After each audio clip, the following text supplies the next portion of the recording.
1 Corinthians 14:1. And by the way, if you want to open your Bibles, we're pretty much in my sessions going to be in 1 Corinthians 13:1 through 7. But our first one is 1 Corinthians 14:1, and I just want to focus on the first two words. Notice what it says. Pursue love. Have you ever thought about that? Love is something that we should pursue. Our next verse, you'll notice the next two verses begin with two interesting words.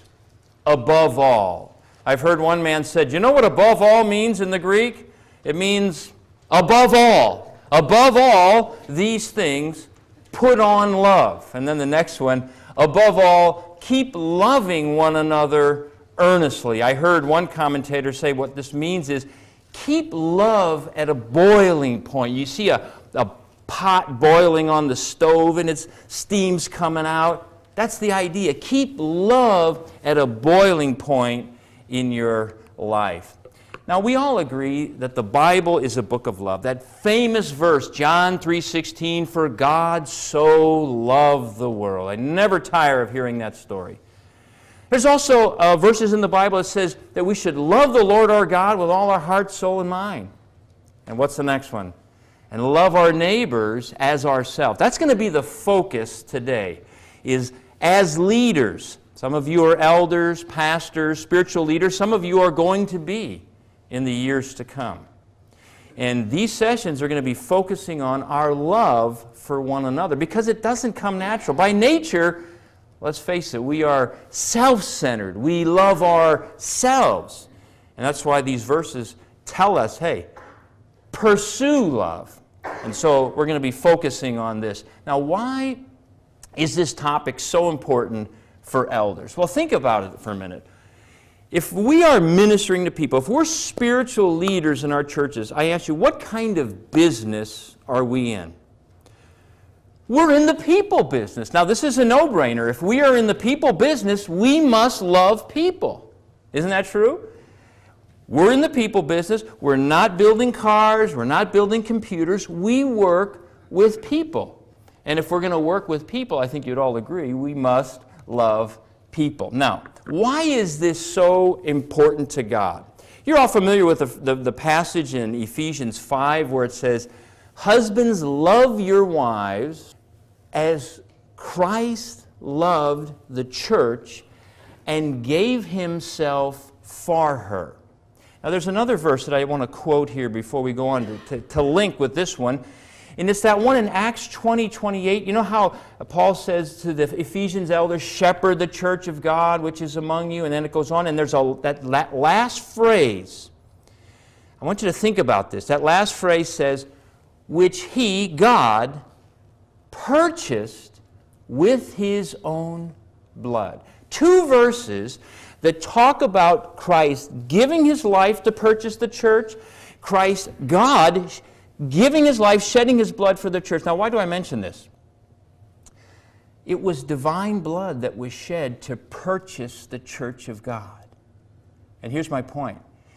Therefore, it's a big deal to God how his little lambs that he purchased with that divine blood, it's a big deal to him who takes care of them and how they're taken care of. Can you imagine the immense price that was paid for those lambs?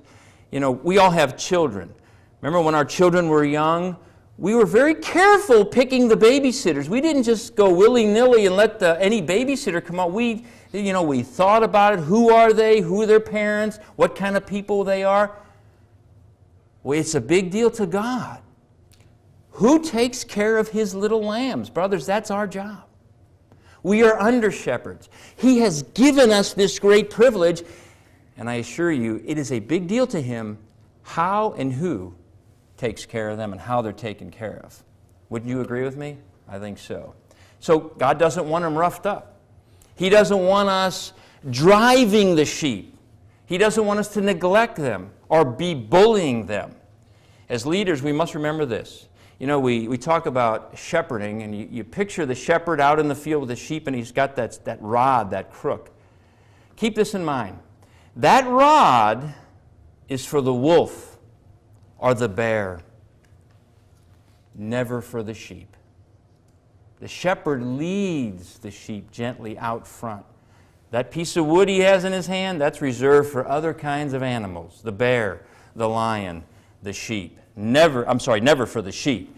So any attempt, why do I mention this? Any attempt on our part to lead God's people without love, as we're going to see here in 1 Corinthians 13, is like a noisy gong. For example, let's look at our first verse this morning, 1 Corinthians 13, verse 1. If I speak in the tongues of men and angels, look what it says, but have not love, I am a noisy gong or a clanging cymbal. In our next session, we'll get into this passage in depth. But today's focus, and this is in your outline, letter A, love, the missing ingredient. For example, I want you to think about this. What is the process to prepare a pastor or a leader to serve in their church? We usually put an emphasis on learning theology, hermeneutics, exegesis, homiletics, how to counsel, Greek, Hebrew, all these things. Wonderful things, by the way, and needed. And in leadership, we give seminars on things like courage, resourcefulness, vision, conviction, how to disciple, decisiveness. But did you ever notice, in all of the training, have you ever been to a seminar on leadership on how to love people? I haven't. And I say that's the missing ingredient. We have men who are very capable, good speakers, resourceful, all these things. No Hebrew, Greek. But if this ingredient is missing, Paul says, we're like a noisy gong. And so I say this is really a tragic oversight because love is indispensable in the ministry of ministering and serving people. It's a command. The New Testament commands us. Do you know that love for others is the most oft-repeated command in the New Testament? Over 50 times, the New Testament writers tell us to love others. You know, the one another verses, we're told to love one another, love our neighbors, love our enemies. I like this one, to increase and abound in love. In other words, the idea is this is something we don't just kick back and say, okay, I'm there. No, the apostle says, be increasing, be abounding in love. Love sincerely, right? Love sincerely. Walk in love. Pursue love, which we started off with this morning. And the one I like, do all things in love. Think of all the tasks that we have as leaders. The apostle says, whatever you do, whatever aspect you're involved in your people ministry, do it all. It's like marinate everything you do in love. Beloved, we must lead with love. Now, why is this so necessary? Who are we working with? We're working with people. We're working with sheep. Did you ever notice sheep kick, don't they? If you've been in ministry long enough as a leader, you know that sheep kick. And sometimes those kicks hurt. Think about this. We can invest years in mentoring other people in our church. Something happens in the church, and in a moment, you know what can happen. They can turn on us. They can criticize us. They gossip about us. They may slander us. And there's the temptation, right, because we're fallen creatures, to respond in kind. And God comes along and He says in His New Testament leaders, no guys, you're my leaders, you can't do that. You respond in love. But there's this temptation to pull back. You wouldn't believe the leaders in my travels that I find that just throw in the towel. I can't take it anymore. The people business is too tough. I've been hurt too much. I just can't take it. You know how it is. If you've been in leadership, you know how it is. And a lot of times, we stay in leadership and our soul becomes unhealthy. And it is key, brothers, that we minister to others from a healthy soul. If we don't have a healthy soul, I was talking to Paul last night. Sometimes my tank gets low, and it's hard to come and love others. We have to put attention on our souls. We must minister out of a healthy soul. Let me give you some statistics. I was reading a book recently called Replenish, by the way, which I highly recommend, and I wish I had it as a young man. It's called Replenish, Leading from a Healthy Soul by Lance Witt. Now, in this, I just want to quote a few statistics. These statistics are so alarming that I went and, you know how you look where they came from. And these statistics were taken from the Barna Group, Focus on the Family, Fuller Seminary, and the Institute of Church Leadership and Development. And I just want to mention this just to show you the danger that can happen to folks like us who are in ministry. Here's the first one. 1,500 pastors leave the ministry, now listen, every month in America. When I was typing these notes up, I thought, that must be an error. And I went back to the book. I thought it was every year. Every month in America, 1,500 pastors throw in the towel. The people business is tough business. Over 50% of pastors are so discouraged that they would leave the ministry if they could, but can't because they have no other way to support their families. 50%. This is an indication that the business that we're in is a tough business. The people business. Therefore, our souls need taken care of. We have to make sure we're serving with a healthy soul. Listen to this one. Over 50% of pastors' wives feel that their husbands entering the ministry, and this is sad, was the most destructive thing that ever happened to their families. Isn't that sad? 71% of pastors stated that they were burnt out. By the way, as I read the statistics, see if this applies to you. 71% of pastors stated that they were burned out and they battled depression beyond fatigue on a weekly or even a daily basis.